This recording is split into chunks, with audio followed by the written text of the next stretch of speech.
Hello everybody, today we're going to talk about how to add a DKIM record in Microsoft 365. So step number 1, log into Microsoft Defender portal. Log into your Defender account admin center.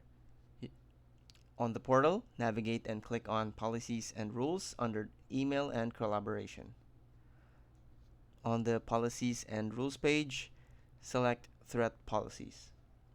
Step number 2, generate DKIM DNS records. Select domain keys, identified mail. To open the DKIM tab, on the DKIM page, select the domain you want to enable DKIM for. This is the domain you use to send outbound messages. You can now toggle the Enable button to start the activation process for DKIM. A dialog box will appear which may contain the following status. Simply click on the Create DKIM buttons to view your keys. Step number 3, copy and add the CNAME records to DNS.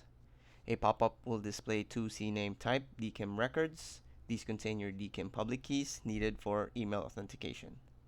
So click the blue copy button to copy each CNAME record to your clipboard. Add these CNAME records to your domain's DNS settings through your domain registrar or hosting provider's control panel. Log into your DNS management console. Find the section to add new DNS records. Choose CNAME as the record type and paste the copied values exactly as provided into the appropriate fields. Save and apply your changes so the records become active and your DKIM setup works properly. That's it. Thanks for watching.